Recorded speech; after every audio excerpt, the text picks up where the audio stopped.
Hey guys, welcome back to my channel. My name is Josh and welcome to my self-love journey. So for today's video, medyo kakaiba yung gagawin natin. Medyo matagal-tagal na to, naka-pending. Pero gusto ko kasing may experience paano manghuli ng isda sa dagat. Siyempre naka-experience na tayo mamingwit sa fish pond namin sa Bohol, right? This time, dito naman tayo sa dagat. So, let's go! Ayun ang bangka natin guys.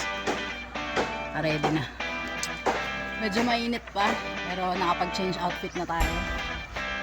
Naka-jacket muna tayo kasi sobrang init pa. Pero mamaya, let's go.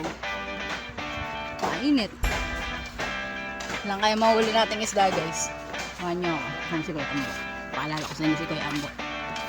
Are you sure you're not joining me today? Meron? Why? Ha? Anyong. Ano si Kuya Ambo? Ang aking mga kasama. Pangangisdahan naman. Ang malapit ng kagbalete. Ano na to? Parang 12 years na natin kailangan na to. Ngayon lang matutuloy Kuya Ambo. Please, matutuloy na. I know you. Tumapak ko na puti. Sa? Sa mga puti ka tumapak. Sa mga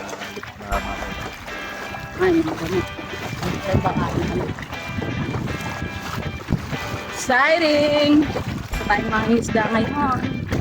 Gaano ka nakatagal ko yan nag-iisda? maliit pa ako.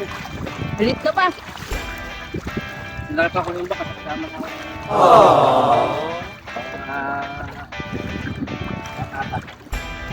Ay, sanay na. Amazing! Ano pong pangalan nyo? Lemon. Gaano na po ay katagal na nangingisda? Ay, matagal na. 14 years pala ako. Ay, tagal na nga. Amazing! Tagal na. Let's go! Andito na tayo sa bangka. Getting ready. Mga lasigit mga guys. Wala pa lang. Init pa. Siyempre hindi naman tayo mangingisda talaga. Ngayon lang. Kailan alas 4 tsaka sobrang init, no? Time check, 4 PM. So, yeah. Tatlo kaming mamamangka. Lalambat. Kasali ng gas.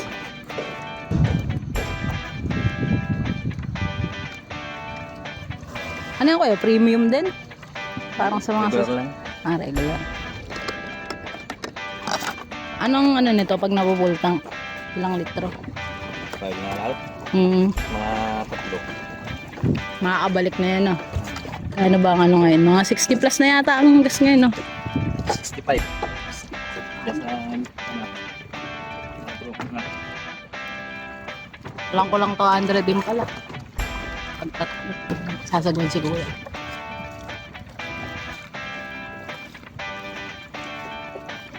Arya! Panood mo rin pala yun, kuya, no? Kay Cesar. walang huli, walang kain. Correct. Award winning ano yun eh. Nangingisda na lang ako. Natakot ako sa Banta Motepi eh.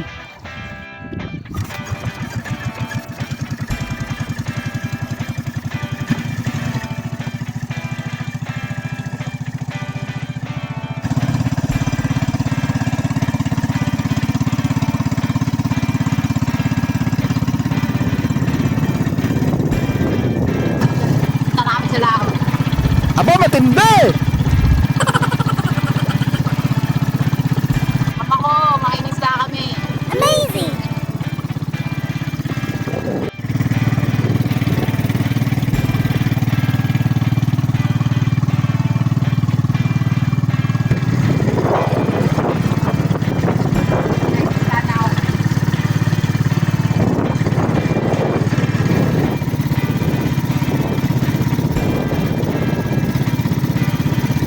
Malayo na tayo. Sa gitna na tayo banda.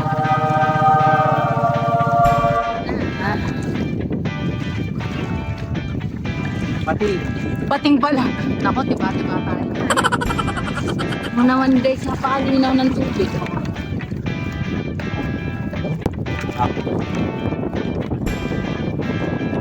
Uy, paano mo ganito na-decide kung saan hulihin to para magana na lang ba? Mga dati ng tukoy. Yung tukoy na yung mga lugar. Madalas na pala kayo dito. Nakala ka sa mga mabato konti. Ano ibig sabihin ng flag na yun, Kuya, na red eh? Para tanda lang na Na? yung ating dulo. Okay, sa kalagitnaan. Ang ba na ang lambat? Akala mo mababaw ilalim na kahit nakita ng ilalim mo. Bato ba yung puti, Kuya? Hindi na eh.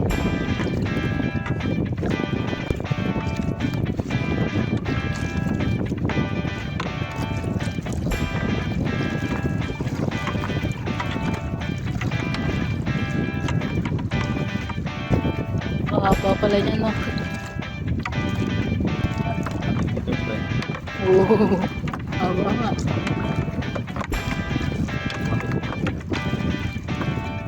One, two.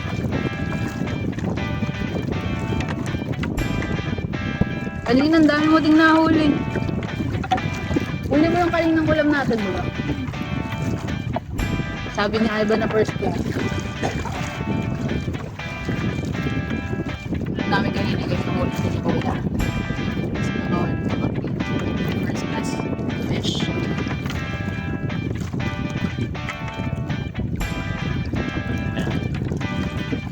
Ito? Ito, Kuya?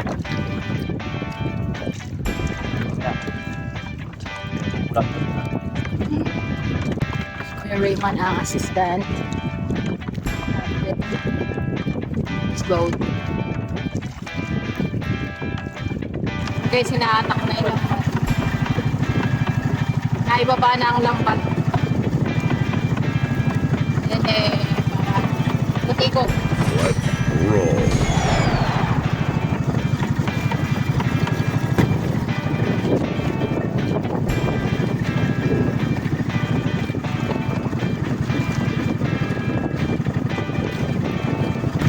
Natawag na ang mga isda.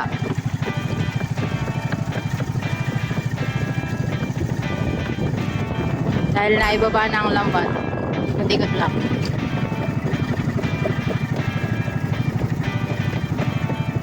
Pantay ng ano. Para saan to, Kuya? Medyo bigpan natin. Ah, Para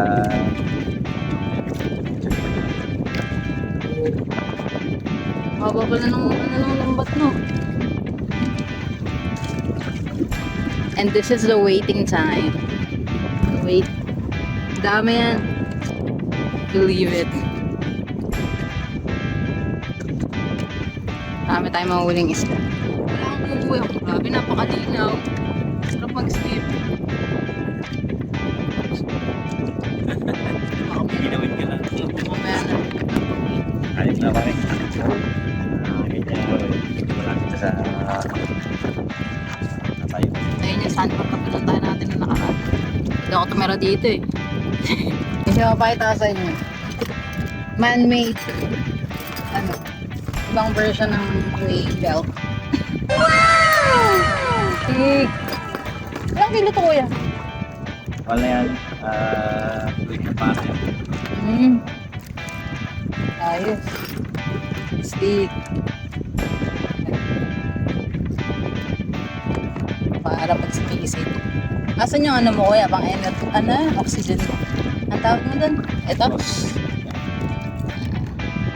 Mana. Kaya po yung aking pahinig ko. Ito yung sinasabi mong fins. Cute. Wow! Ito. Gagamitin mo ito mamaya, Kuya.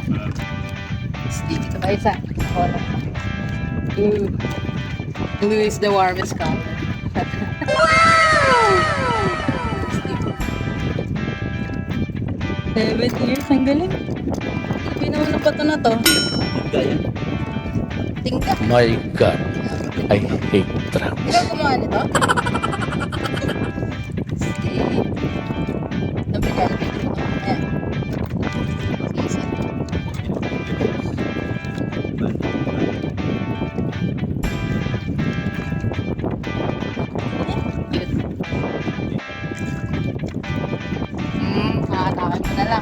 Tayo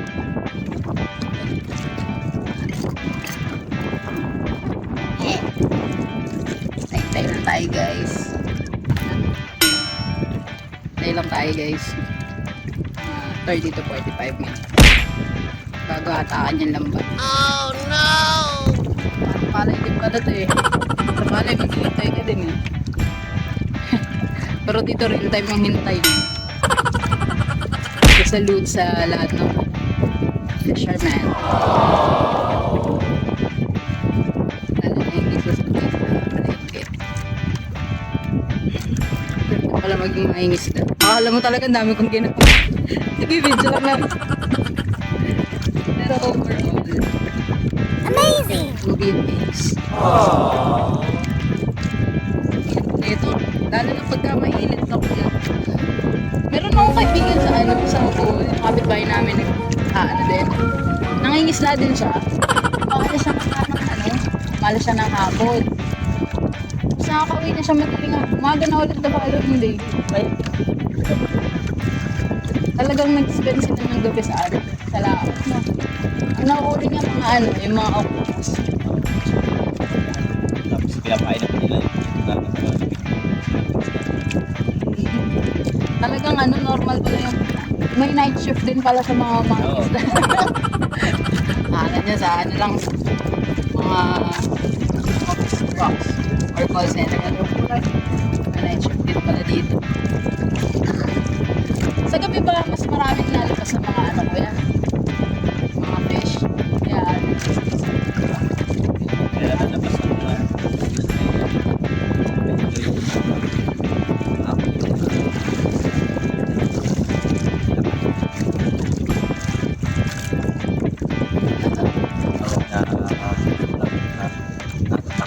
taksayan yung niyalapat nila sa gabi niyon. Umapong na yung isla na yun, tapos stop na yung ilaw, yung oras sa badahan nila. Yung si Maring nandun na lang sa may gitna. Lalapit na ng maraming isla yun, puta na yun. kaya pala marami. Lambat naman, magkalatak mo eh. Amazing. May mga octopus din dito kaya. Nukos ang tawag sa amin din nukos. Bukod yung nukos sa yung octopus. Magkaiba ba yun? Ang octopus sa yung pugita, yung maraming siya. Yung nukos, maliliit lang. Yun pala yung difference. Meron din dito na Mas maraming ka dito. nakauli ka na ng ganun. Amazing. Mahal nun pag binenta mo sa palengke. Sa original. Sarap yung adobo na. Si papa ko mahilig magana eh. Pag mga malalaki. Yaw. Eto mga ingisda din to sila. Ay kuya. Ang ingisda din yan sila kuya. Yan, mama. Mumusit.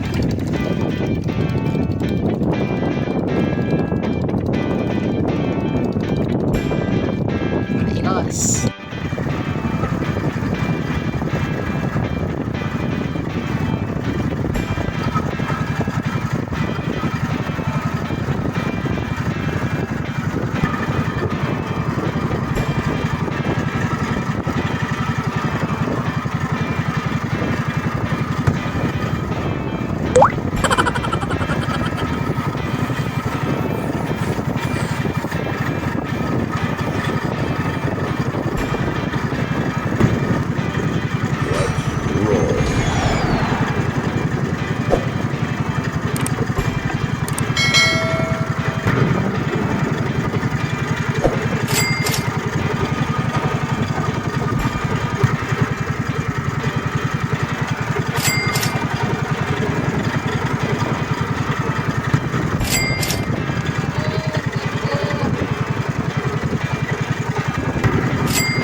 daming ano, ang daming bato sa paniinit na isda. First class ulit. Walang uuwi hanggat walang nahuling isda. May nahuli na kaming isda. Hindi lang umuwi. Pwede na umuwi. May pang ulam na. Woo! Galing. Nagda-document lang natin guys. Hindi natin kaya gawin yung ginawa ni Gwen. Grabing sisig mo kuya. Tagal mo sa ilalim ah. Oo, naingay. Stick. Naingay. Kaya naabot na kami ng 2 oras, 3 oras lahat. Oh? Alam sa gabi, namamana. Amazing! I'm the king of the ocean! Charot lang. May na-check off na tayo sa dream board na ang mag-document ng pangingisda. Ari ko. Pangingisda. 12 years in the making.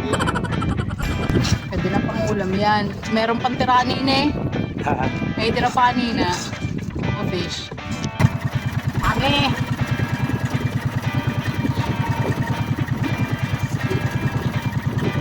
Ikaw sa amin, nalamig na. Kaya nga. Napakasimple ng buhay dito sa isla. Amazing!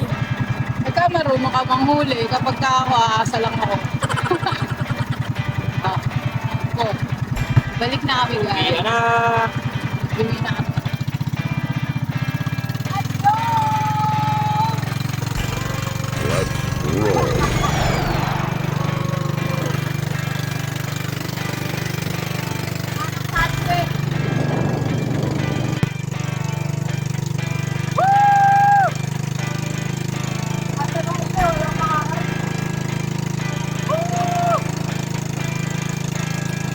Alright, so we just got home. We're back. Uwi na kami. We're in land again. In a bit. Sagwan.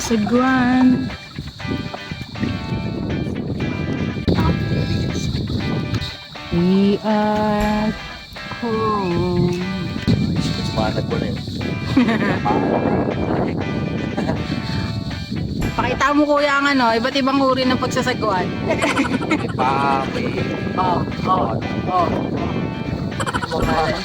Mga veterans mo. Veterans mo yan eh.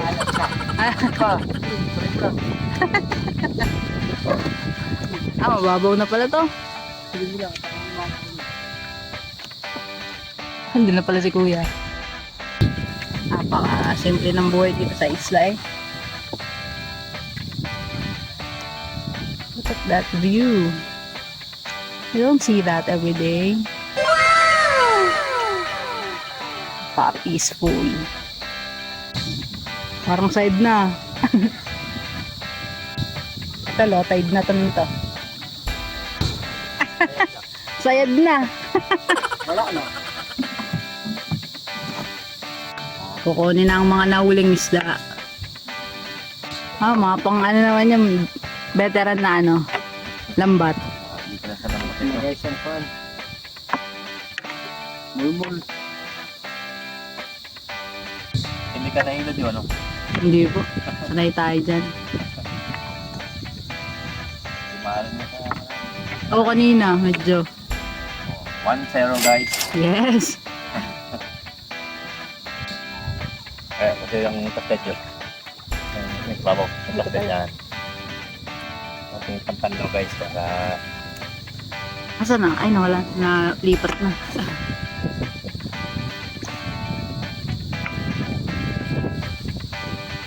kasi na pang ganyan hindi. Ulam na yan guys.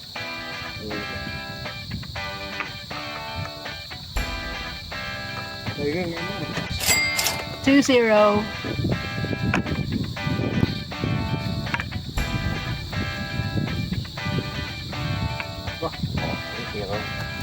Ay, nalaglag pa.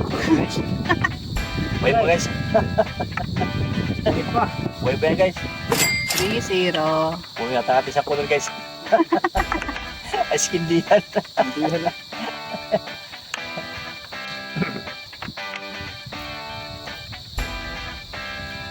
pala kaya guys, kita mo ano natin.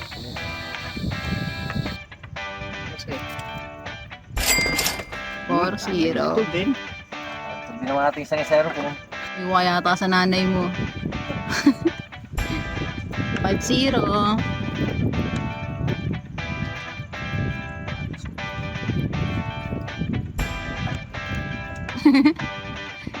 Walang glove si kuya. Oh. Veterano na talaga eh.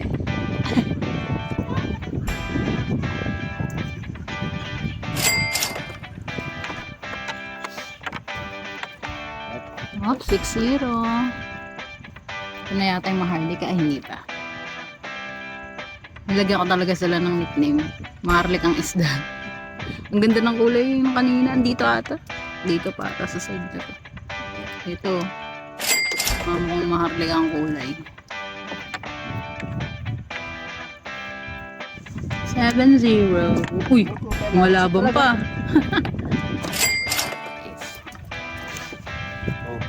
mawala naman guys. Ay, magpaluto.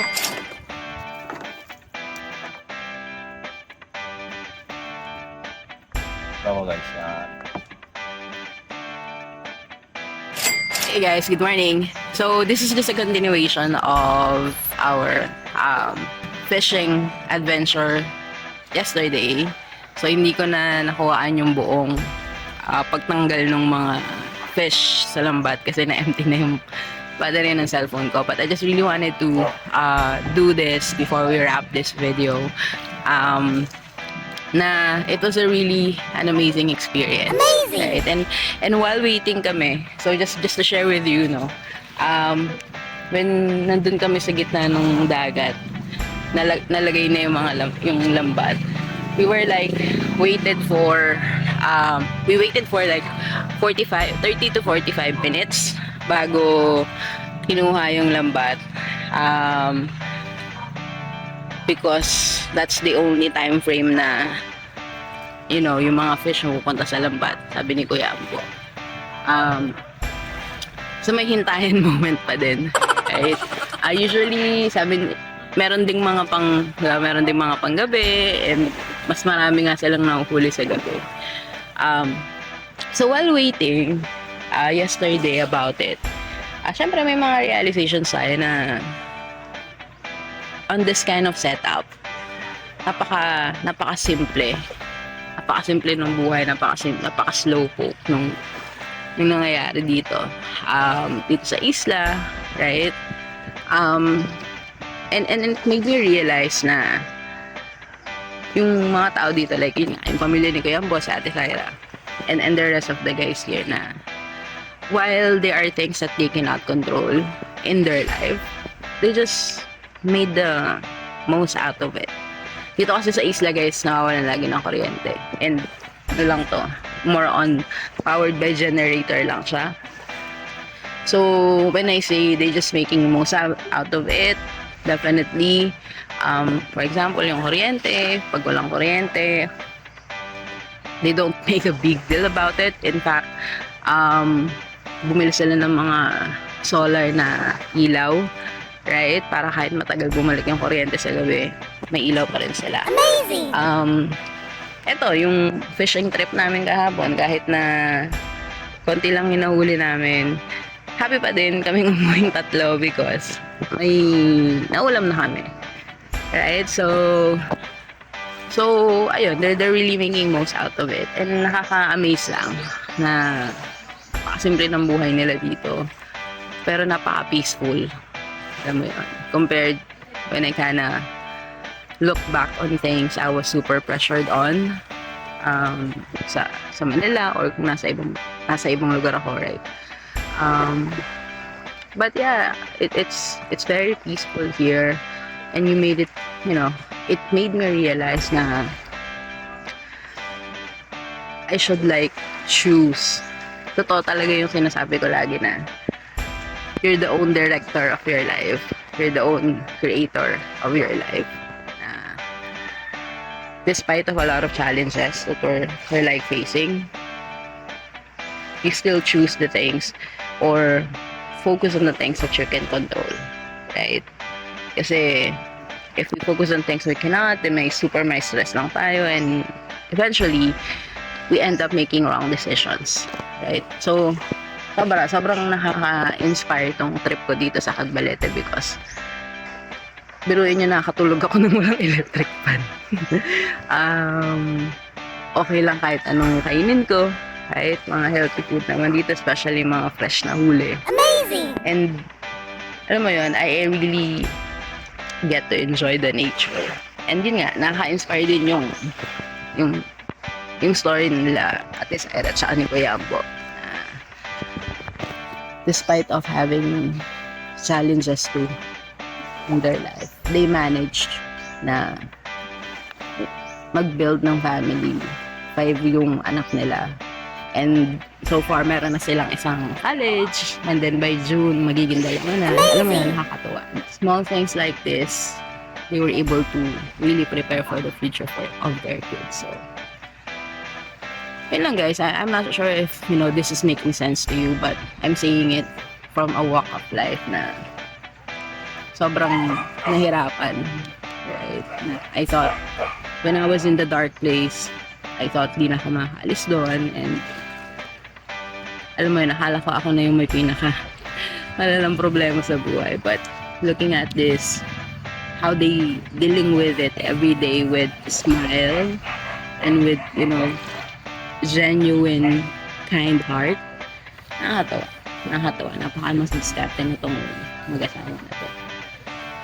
So yun lang guys, right? I just really wanted to share what I felt about it, and things that I have realized. So yun guys, I hope this is something na magiging eye-opener din sa inyo, right? That really focus on the things you can control and be happy whatever decisions you're gonna make in life or you're gonna encounter. Know that it happens for a reason and know that it's for the betterment. May improve mo yung sarili mo din. Right? Then lang guys, sobrang happy ako dito sa trip ko sa Cagbalete, and I hope pag nagta-travel din kayo, you get to experience things that you really wanted to do. Right?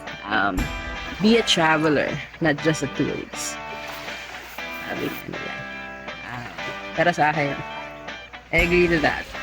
Experience what the locals are doing, right? And write down the things you wanted to do para sobrang ma-enjoy nyo to, regardless of how much it is na ilalabas mo. But yeah, so again, thank you guys for staying until the end of this video. Now na-inspire ko kayo how beautiful Cagbalete is, and kahit pa paano nagkaroon kayo ng idea yung buhay ng mga mangingisda at mga tao sa isla, right? And at the same time, you reflect on your life too, na whatever circumstances you're gonna encounter, definitely you'll get it. Right? You just really have to focus on the things that you can control and enjoy life, right? That's part of it. So yun lang, if hindi ka pa nakasubscribe sa channel ko, please do subscribe now, and click mo na rin yung notification bell para if there's a new video, then you'll get notified. And again, just like what I've been saying, always love yourself first so that you can give love to others, because again, you cannot give something you don't have. So thank you again guys, and see you on my next video. Bye bye.